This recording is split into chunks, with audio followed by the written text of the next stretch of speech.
Welcome and thank you for joining us today for Observability, Challenges, Priorities, Solutions, and the Role of OpenTelemetry. My name is Raleigh Gould and I'll be moderating today's event. Our featured speaker is Torsten Volk, Managing Research Director at EMA.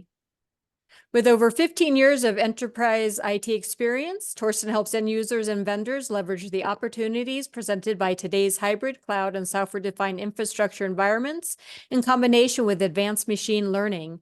He specializes in topics that lead the way from hybrid cloud and the SDDC toward a business-defined concept of enterprise IT. And before I hand things over to Torsten, I wanted today's audience to know that Torsten will be concluding his presentation today by taking your questions. Feel free to log them anytime by using the Q&A functionality.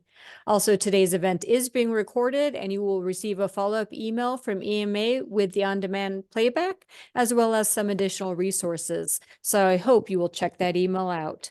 And now I'd like to go ahead and turn things over to our featured speaker, Torsten Volk. Torsten?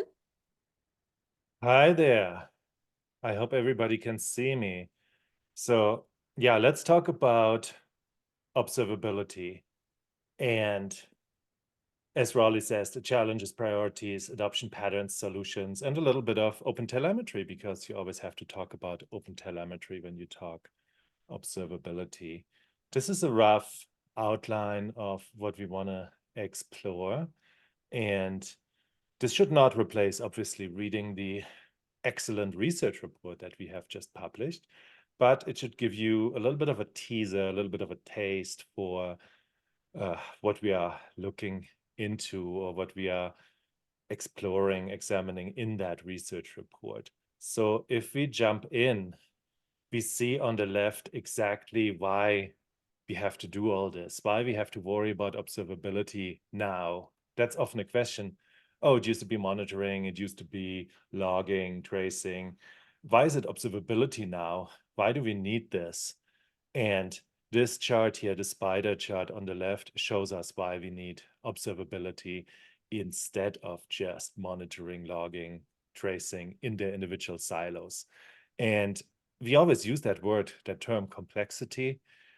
This chart, I tried and visualize complexity a little bit. And I also wrote a blog post about it that's not yet published, but will come soon on my blog on Medium, where I go through each one of those dimensions of that spider chart: APIs, databases, code base, runtime, secret store. And each one of those dimensions are exponentially more complex than what we had before in the days of traditional enterprise apps. So you can see this little shape in the middle in red is for traditional enterprise apps. And in the study, in the research study, we calculated those complexity metrics. So we didn't just say, oh yeah, this is maybe 50 and this is maybe 10, but we went through many dimensions of quantifying how much more complex APIs are compared to the old days of traditional apps. And in the example of APIs, obviously, it's intuitive, because if I have 20, 25 microservices that all communicate via APIs, and some of those microservices don't even belong to my own organization and they are managed from somewhere else, I commercially obtain them through a subscription, or a partner of mine manages those, then you can see that there's a lot of authentication, authorization, everything involved that before you wouldn't have. Before you just did some simple function calls and you were done. And a similar picture in databases. Before, my application would have one or maybe two databases. Now each individual microservice can have its own databases, and each of those databases you can deploy in a different manner, as a managed service, as a semi-managed service. You can pick between different NoSQL and SQL databases, all at the level of the individual microservice. And I'm not going to go around this entire wheel. Again, there will be a blog post if you guys want to look that up on my Medium blog, where I go literally through every single one of those dimensions and give a couple of examples for them. But this really shows and sets up the slides to come in terms of why we are doing what we are doing in terms of observability, and why the requirements are the way they are, and why we see these charts to the right, this extreme growth in observability on the side of the software developers. We see here, this is just an example. This is the programming subreddit, and we see the number of comments and posts per month. Here we are up to over 600. Oh, this cuts off here even at 2022. This should actually go to 2024, but the number even goes up higher, goes to almost 800 per month posts on observability in the programming subreddit, for example. And there's tons and tons of other sources. So this is a bunch of random sources that I thought are interesting, that I picked for this presentation. If you dig into the research, you see a lot of others. For example, the CNCF Slack is also interesting.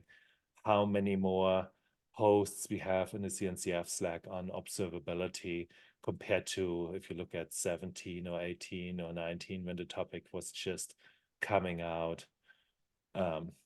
And at the bottom, we have a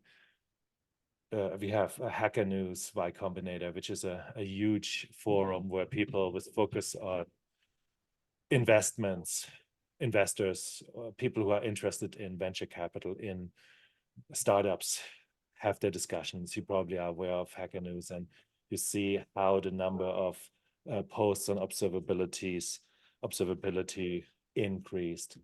So staying with Hacker News, because this is just such an interesting forum where you have a lot of thought leaders and a lot of people who just want to be at the cusp of what's going on. This chart shows what they are discussing the most. And interestingly enough, data, platform, and tools. So we have a ton of data.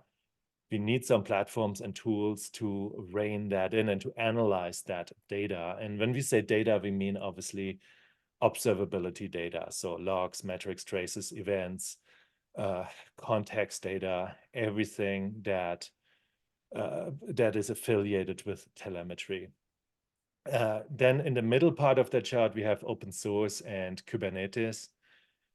So Kubernetes is obviously something, or it is an application platform that is very easily spread out across multiple different clouds. And it's very much the preferred platform of choice for microservices. And what we are seeing is a ton of different Kubernetes clusters running for one single application, where it's not just because you have development, test, staging, and production, but it's also because individual microservices running on their own Kubernetes clusters. And those Kubernetes clusters can be on different clouds, and they can be managed by different departments and groups within the organization.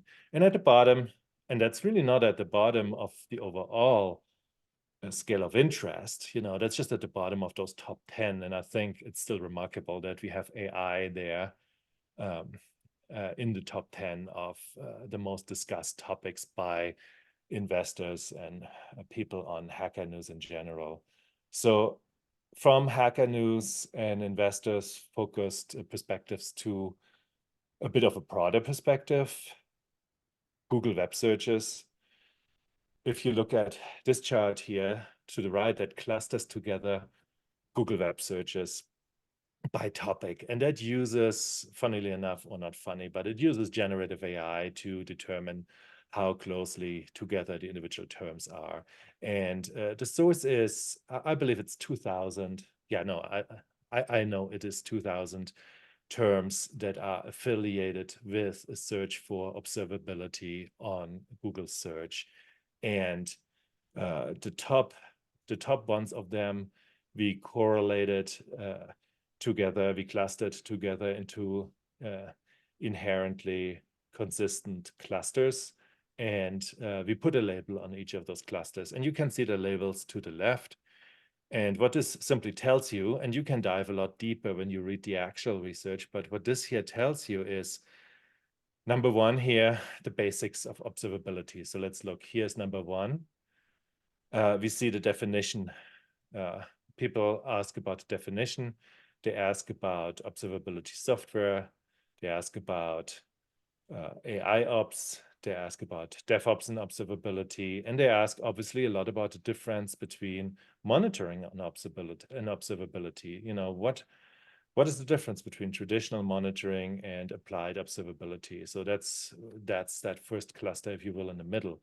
And then you can see all of those other clusters that talk about these 5 remaining topics, like the significance of observability for software development. It says here significance for software, but what that means is for operating software and for continuously enhancing and developing software. You see that under number 2.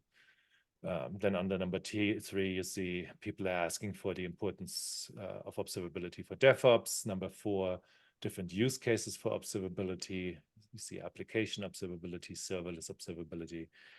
And number 5, tools and platforms for observability. And the biggest part is number 6, comparative analysis, which compares observability and standard monitoring, all the different things in terms of scalability, effectiveness, flexibility, and cost. So I think this is an interesting chart because it just shows how people search for observability.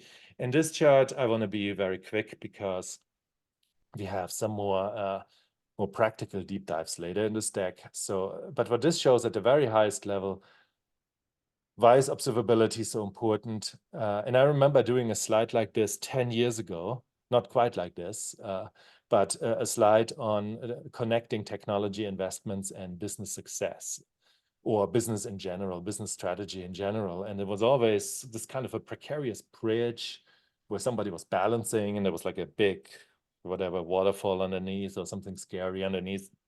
And that should symbolize how hard it is to connect technology investments, the money you spend on technology, to connect that to the revenue, to the profit, to the customer retention in your business. And this is what observability does. And at the time, at least as analysts, we were talking about this already because of, it kind of makes sense. If you don't have the legacy overhead, it makes sense to connect technology KPIs to business KPIs. Like you see here on this slide, that makes perfect sense. It makes a lot less sense if you do this in an organically grown enterprise architecture, infrastructure, where you have, a large enterprise, you often see over 1,000 applications. Sometimes you see 1,500, 2,000 applications, and they all have application stacks under them, and they're all monitored separately. They all have their logs done separately. They all have separate event management alerting. All of those things are separate, historically separate, with separate tools, separate people looking at those tools. Developers are often not at all involved in that. They don't have any insight on what's going on.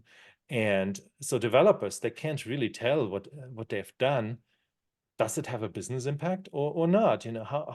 How does it move the needle? Is there an impact on the profit? What I'm doing here, my new features or that project that I've done, the roadmap that I've implemented, what did that do to my business? And that's what observability does. That's where it comes in. It ingests the data from all of those layers together, puts it into a pipeline, contextualizes each data point, and then analyzes the heck out of it.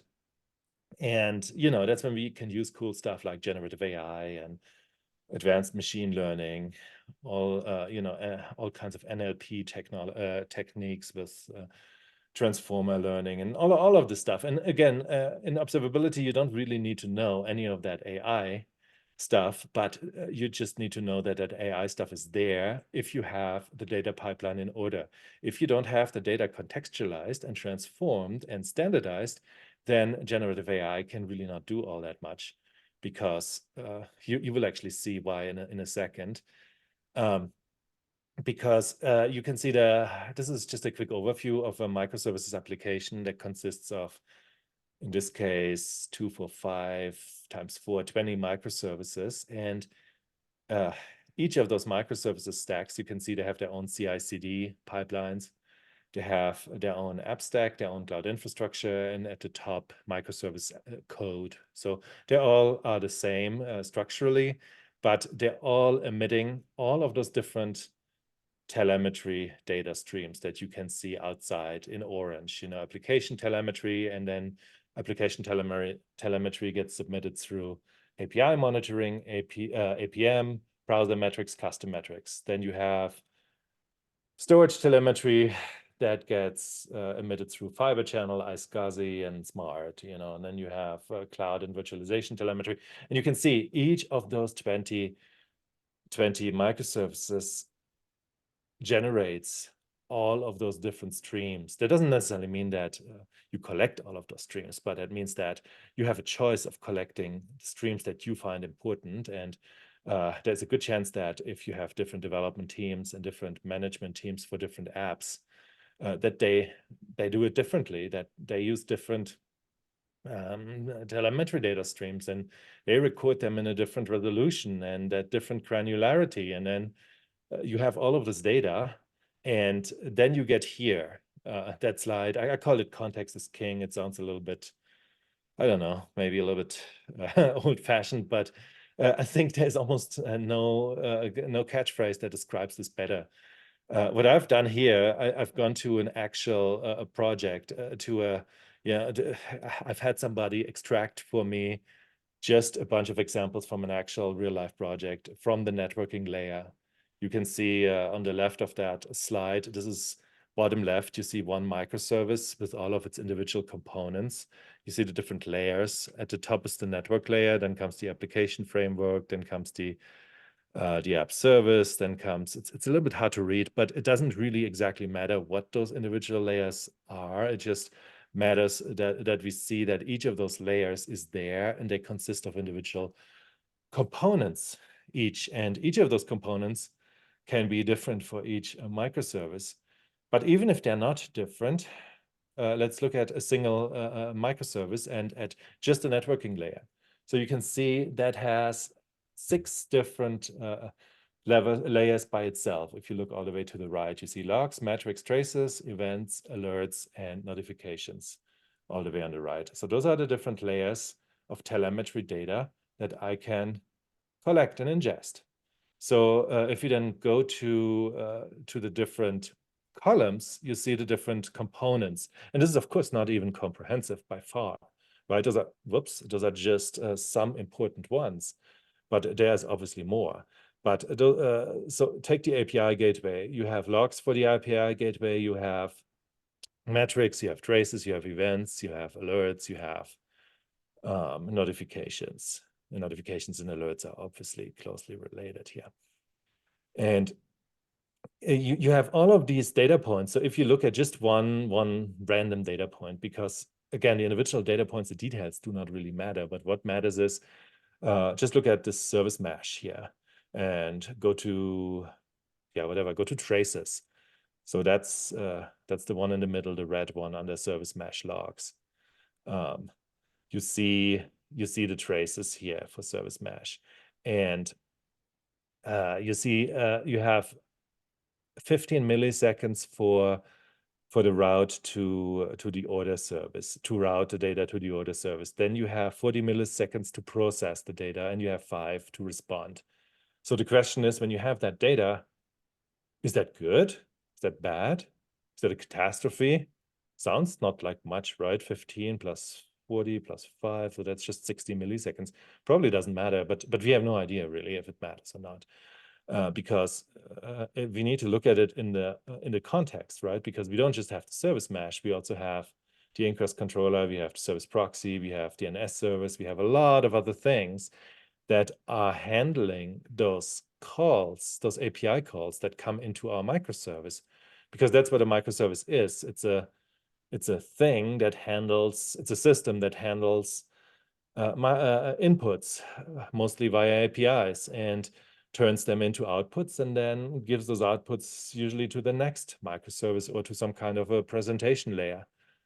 And that doesn't, those 40 milliseconds, they may be entirely irrelevant, or they may be highly relevant depending on how quickly all of those other microservices need the output of this service mesh, right? How quickly do they need the service mesh to process that order service specifically and to, to respond to requests for processing their orders, So you can see, so basically that has a relationship to all of those individual other boxes on this chart. And then you see that's only one layer of the overall microservice.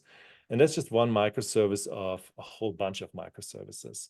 And that shows why the traditional monitoring and logging and alerting in all of those disciplines in a traditional fashion, in a siloed fashion, or mostly siloed fashion at least, is not, doesn't work anymore. And you can say, oh, I have them in silos, but then I go and mix that data, and I do mashups with my siloed data so that it gets, AI Ops does that, right? AI Ops just takes the data, and I don't have to do anything. You just throw it at it, and it'll do what it needs to do, and it'll actually derive some interesting insights. But the thing is, there's way too much data for that with microservices applications. So the more microservices applications we have, and the more distributed they all are, the more data we have, and we have way too much data to collect it all and to ingest it all, because then we have a phenomenon that is very quickly that you can make appear very quickly, and that is that you pay more for the ingestion and the processing of your observability data than you pay for the actual resources. We've done some calculations how this works on AWS, but it works really anywhere. That works on Azure and on GCP and probably on private clouds as well. So what you need to do is you need to have this data pipeline, or a data pipeline. This is just an example of a data pipeline. But what this should show you is that the data that comes in when you collect the data, that data should not go straight into your observability platform, because it's way too much data. It is not contextualized. So just dumping it in you will lose a lot, and you will have a ton of overhead. So you will have a ton more data than what would be necessary, and you will not have good results. You will not have actionable recommendations and outputs because that data would not be contextualized without the observability data pipeline. So what you do is you collect the data together with metadata that describes where is this running, for example. So those agents that collect this data, they can collect information that is not just about the app and the app stack, but they can collect information on the context. So, oh, they know this is running on a certain instance of EC2 on the AWS cloud, and that instance is maybe configured in a certain way, and a bunch of all kinds of things that you can collect. And then you can also, of course, record how this data stream is correlated, or how that is interdependent with other relevant data streams. So if I ingest this service mesh data stream that we were just talking about, there's a bunch of other data streams, maybe from the DNS service, and maybe from the API gateway, maybe those data streams together with my service mesh data stream are making up one part of a critical path for my microservice. So that is information that falls under contextualization. And if I have that information, that also tells me that all the other stuff, all the other relationships, they're not important. So I can leave them away. So I can shed 60, 70, 80, maybe 90% of data that I would otherwise have to collect if I just collected everything, and still get better results, because I'm actually processing this data before I aggregate it. And actually, aggregation is also a processing step, obviously, where I can say, oh, I just want to retain the median or the max. I don't want to retain all the data itself, all the records, all the lines.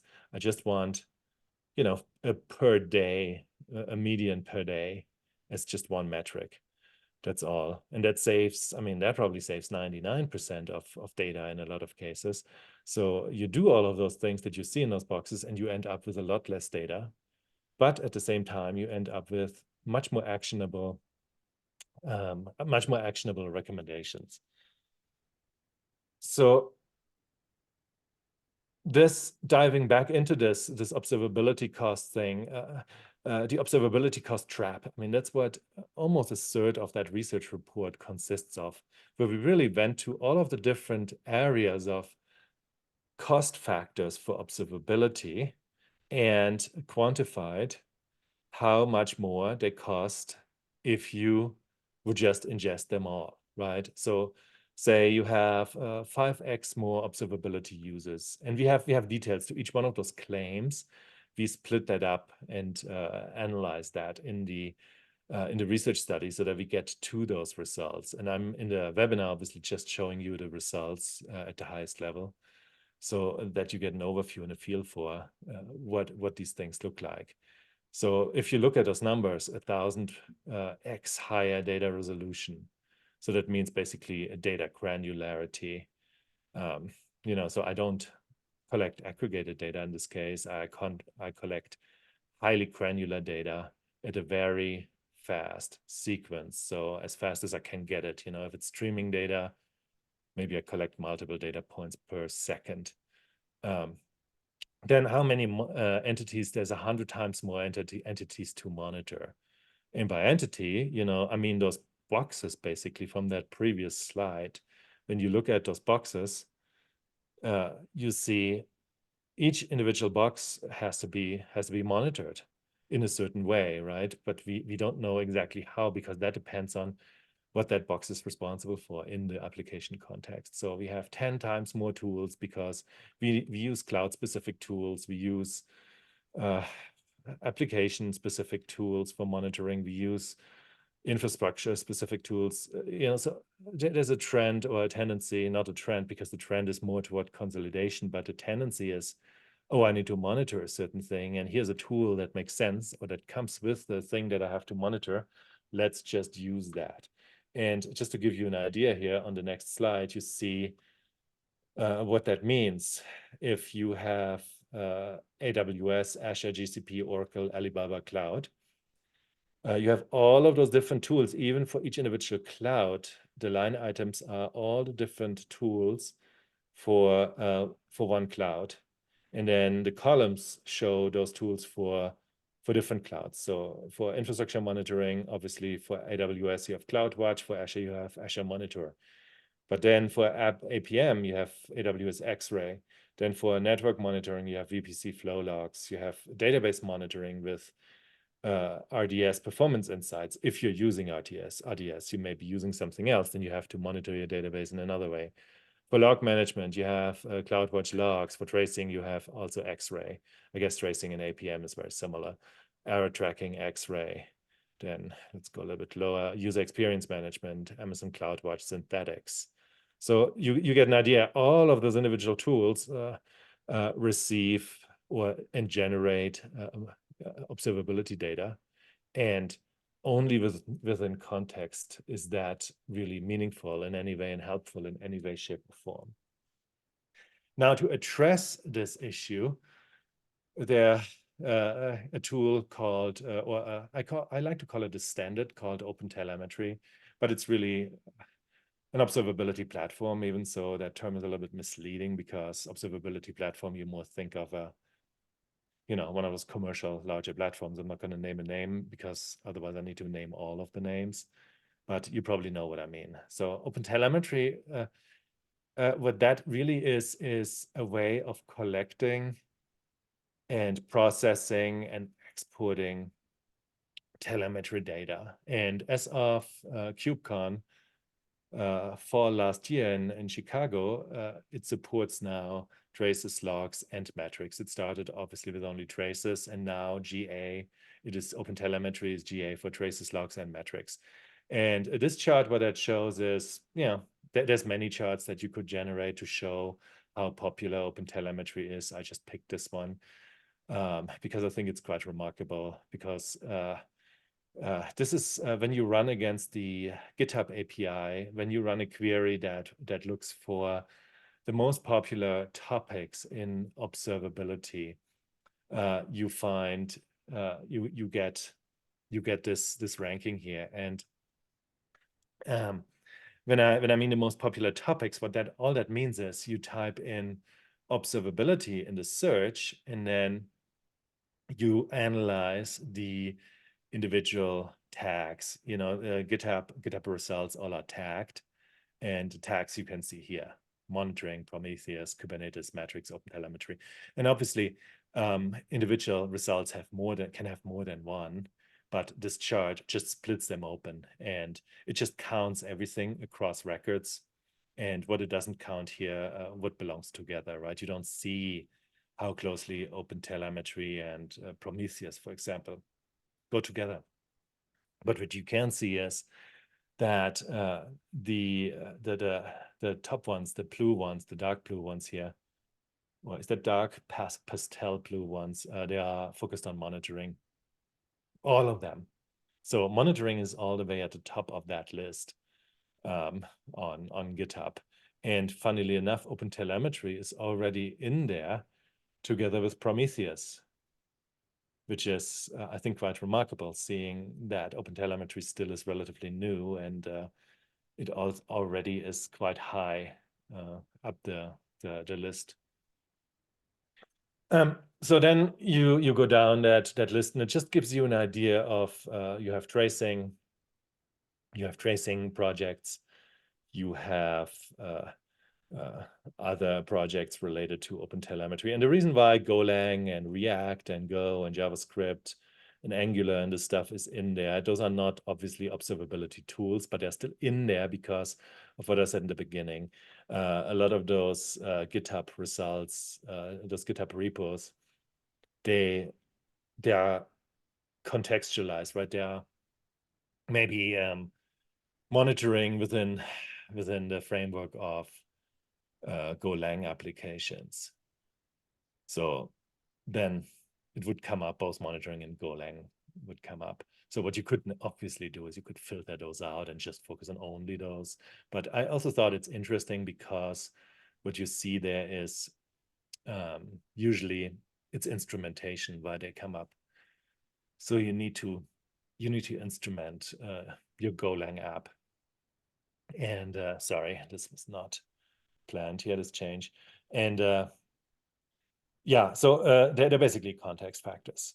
But anyway, OpenTelemetry solves, or not solves, but it is there to standardize the way we collect telemetry data, so that this complexity trap and this cost trap can be addressed by enterprises. So how can the cost trap be addressed through OpenTelemetry?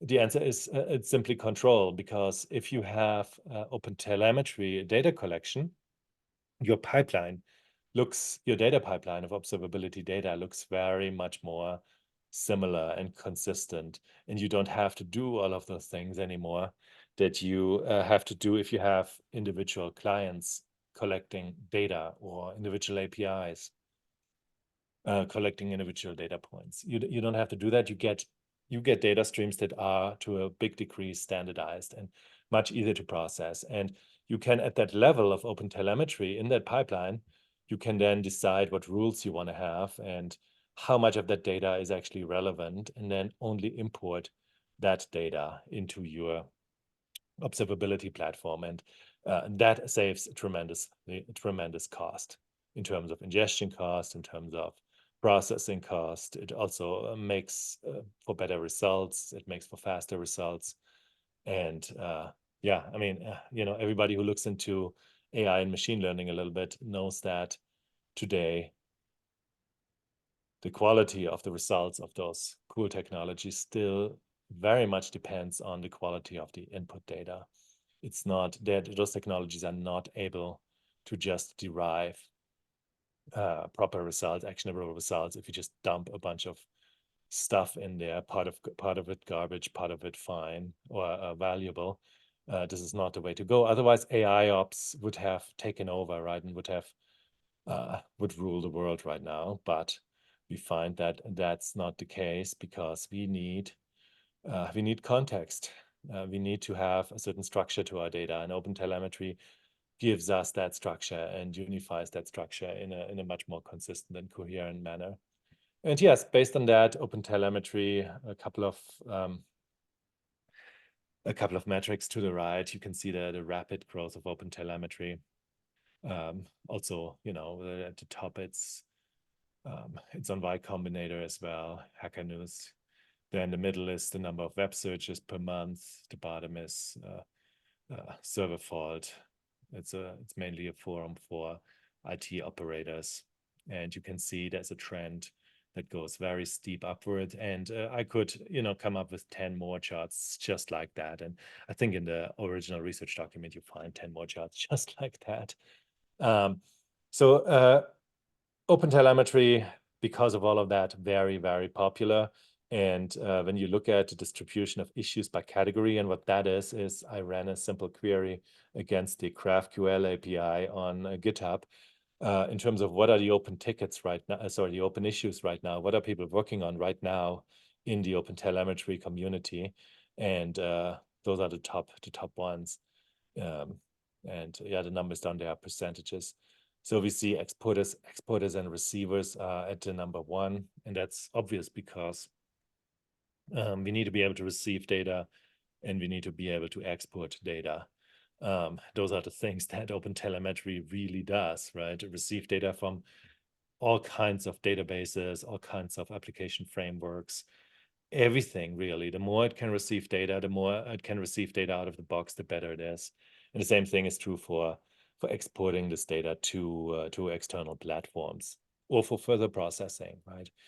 So it's really a tool for standardization and a tool that allows organizations to focus on their data and not on standardizing the way this data works. That's something that OpenTelemetry, partially at least, takes over for you if you have the right exporters and receivers that can connect directly to your application stacks. That's the big value of OpenTelemetry. So the last few slides show the observability challenge from a few different perspectives. The first one is developers, and that's the first one for good reason. By the way, those numbers on this chart they are percentage values. We've analyzed, I think it was 2032. I should actually say that at the bottom here.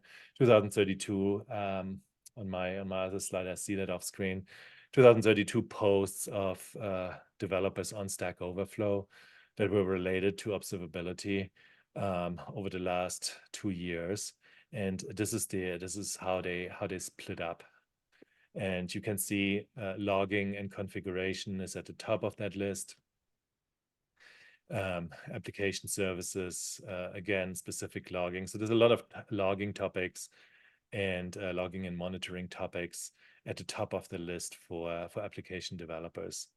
And what this chart doesn't show, but what we also find and what we visualize on other charts, that shows that it's usually the instrumentation that they struggle with. And by instrumentation, I mean, when you go back to OpenTelemetry, there's a lot of value in auto instrumentation where you have those receivers that, for example, are for MongoDB. You have a MongoDB receiver, and that MongoDB receiver gives you some really good and granular data on what's going on inside of MongoDB queries that you're using.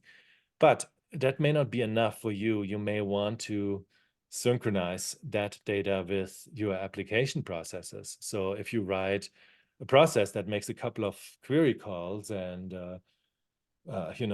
get and post once, both directions, you may want to know as a bundle how those queries that belong to that process as a bundle, how long did they take, or how often do they fail, or how reliable, well, I guess it's the same one, but how fast they are, how much do they cost, maybe you want to know. Not at the level of what the auto instrumentation can give you, and then you have to set automatic sorry, you have to set manually your spans. And by span is just in the code where you say, okay, start measuring here and then end measuring there.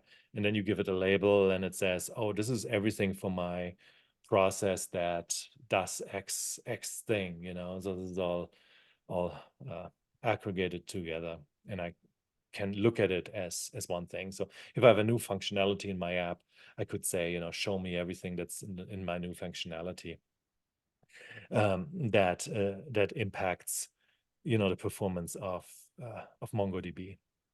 And yeah, that's what you get, and that's what developers are often struggling with. And they're obviously also struggling with more trivial things that you struggle with in a new technology, which is sometimes bugs, sometimes it's things that they just misconfigure because it may not be documented all that well, where you thought, oh, I have auto instrumentation, but it's still not exporting the data that I'm hoping it, or it's exporting no data at all, right? I mean, there's a lot of cases where developers are just wondering why is there no data exported? I imported the library. I thought I called the library for my code, but it's still not doing anything in my output stream. So what am I going to do with that? And that shows that obviously it's not a turnkey product yet. It's not that easy to use, but it's a standard that once it actually becomes easier to use and once it is more turnkey, there is a lot of load taken off of a developer's back. And that load and that these free cycles can then be put into something more useful than figuring out how to instrument an app so that it's observable. Next one is, next one is actually the same thing for developers, but focused on Kubernetes use cases. And you get all the usual suspects at the top. You get Prometheus, then you get Kubernetes logging, you get cloud service Fluent Bit, which is an interesting thing, which is a pipeline, a data pipeline, data collection and pipeline tool is what I would call it. I don't know if that's the official way of calling it, but that's what it does. It grabs data from individual endpoints and aggregates it in the pipeline, and you can manipulate it and you can then export it to somewhere else. Yeah, so those are all the topics, observability topics that affect developers within a Kubernetes context. And then next we have security challenges. Security challenges are, yeah, what are security engineers or IT operators responsible for security? In some cases, also developers have a certain responsible for security. What are they discussing? And the top thing that they are discussing is tool integration. And that is, you have two dozen observability tools and they are not integrated, and there's all kinds of data floating around, and you know, log data can have a lot of compliance relevant aspects to it. You know, you can write all kinds of things to logs, and if you then store those logs, or if you then move those logs from one system to another, or you take copies, or you you know, you put it into a summary report for somebody, then there may be confidential data in there, GDPR relevant data. You know, you may violate GDPR without even knowing that that's a risk, because you know, you may not be aware that certain developers wrote log routines that were more detailed than we thought was necessary, or maybe they were necessary and we still didn't know it. You know, there's all kinds of things that goes on with observability and security. Next is instrumentation. It's very similar, right? Instrumentation is, I collect data, I define what data I want to collect, and that data may be compliance relevant. And then the next one, lack of skills. As a developer, maybe I don't actually know that that's a problem what I'm doing. It's just convenient for me. And as an operator, I may not know where to look. I may, you know, it's data is somewhere on a shared server. I don't know that that's my customer data, because I don't even know that that application needed my customer data for something. Maybe it used it to train a neural network or a generative AI model for something. But I didn't know that. I thought that was trained by, maybe it was pre-trained, maybe, I wasn't thinking about it at all, how it gets trained. And then I have data floating around that I'm not aware of. And those are issues that come with that complexity of managing observability data. And so the challenge is on the side of the operators. Yeah, it's the traditional ones. It's log management, monitoring at the top of the list, but at different levels, right? We have a server and app health monitoring. We have Linux system health monitoring. We have database and storage monitoring and logging. So all different levels of monitoring and logging.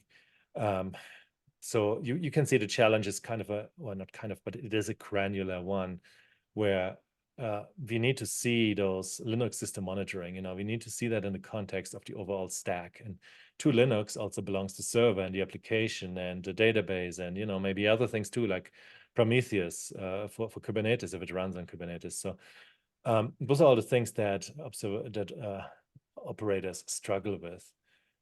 And before I come to my final words, I wanted to show this quick slide, and that shows that observability needs to be a team sport.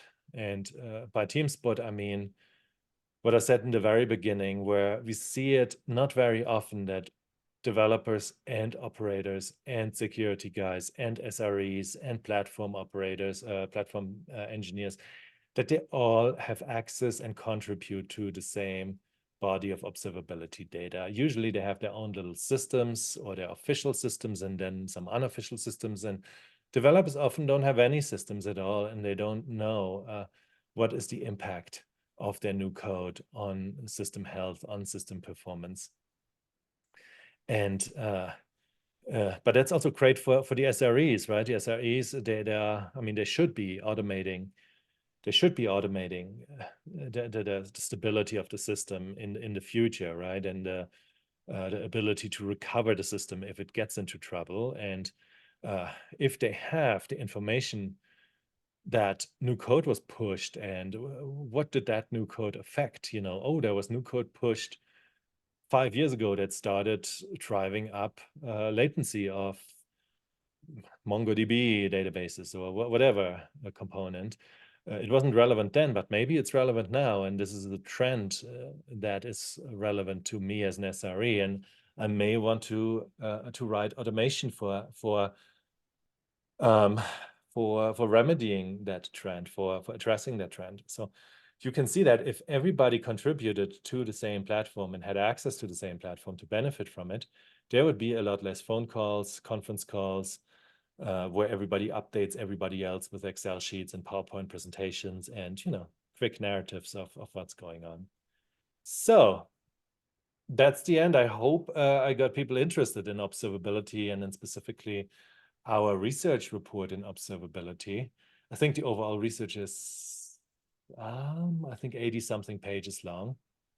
And you really get a deep dive in how this data was collected and why it was collected and how we arrive at the conclusions you've seen in these presentations, which are typically aggregated views that you've seen. So all in all, we are looking at the rise of observability to sum things up. We have hurdles to overcome. That's the data overload. On the one side, it's the technical intricacies. On the other side, everything gets more and more complex, generates more and more data volume, and we need to somehow deal with that. And dealing with that doesn't mean dumping it into one big data lake and calculating the hell out of it. We have to be thoughtful about that and build data pipelines that actually make sense and that prepare the data for all of those great systems that then use a fancy AI to turn it into something actionable. We have those adoption trends of specialized tools that we see. Currently, we need to move away from that. We need to move to to standardized observability platforms. Yeah, OpenTelemetry is a standardized observability tool. It's not quite yet the platform because it doesn't really do the dashboarding, the analyzing, the alerting, and all of those things that you need to be actionable. Then DevOps integration is critical because not only is everything more complicated from a fragmentation perspective, it's also more complicated because each one of those individual components is a moving target in an ad by itself, because they have typically their own CI/CD pipelines and their own release life cycles. So if I have individual teams, internal and external teams, releasing stuff at their own pace, I need to keep an eye on it because that's highly relevant to the other stuff that I'm also doing in my observability platform. And at the bottom, key solutions focus areas, AI-driven analysis, automation through AI and machine learning. Yes, all of that is crucial because there's nothing better looking through massive amounts of data than AI. It can ingest, if you have enough hardware and enough storage space and enough performance behind the storage space, you can process infinite amounts of data, and you will get something out of it. If there's a ton of garbage in it, you will get less out of it than if you had clean data with clear structures in the back end. But it's a big opportunity to leverage AI to analyze this observability data and to make it actionable. And on the other hand, observability solutions are fine-tuned to work seamlessly in hybrid cloud configurations. We need to get observability standardized. That comes back to that topic of having one platform and standardizing everything to one platform so that we can evaluate telemetry data within its own context. So I hope I got people interested a little bit in this topic and in the research. Rolly, I think, yeah, I'm done from my end. Back to you. Great. Thank you, Torsten. We have time for one or two questions. Before we dive into questions, however, I did want to take this opportunity to thank the research sponsors, Chronosphere and Cisco. I do invite you to check out their websites. They will have the report available, so I hope you will go to their sites to learn more. Torsten, jumping into the questions, are there any other trending open source technologies in addition to OpenTelemetry? Yeah, there are multiple, and they're all going down to the theme of standardizing and simplifying and automating the telemetry collection and processing and exporting process. And eBPF is one of them. eBPF is actually massively popular. It stands for Electronic Berkeley Package Filter. And what it is it works at the operating system kernel level and basically automatically can be automatically deployed without instrumentation. And you can basically say every new server in my cluster of Kubernetes nodes that gets deployed has that thing automatically on it, and it grabs telemetry data straight from the operating system kernel level without the developer or the operator or anybody have to do anything to it other than make this part of the deployment of new servers. So that's a technology that is open source and that we see grow very quickly. Great, thank you. Let's take one more. Do you actually see developers and admins using the same platform? No, they're not, and you only see them use the same platform when it comes to showing them extended Berkeley packet filter. Thank you, Jim. Yeah. We only see them use the same ones when they show off their platforms at DevOps Summit or other conference, but usually, sadly, they're using separate platforms, and yeah, that's a trend. There's a trend toward, they know that that's not what they should be doing, and they are evolving toward using one converged platform. But I think we are far away from being at that point. Thank you for taking those questions, Torsten, and I wanted to thank our audience for joining us today. As I mentioned, you will be receiving a follow-up email from EMA, and please check out our sponsor websites as well to access the report. Thank you again for joining us, and enjoy the rest of your day. Thank you. Bye.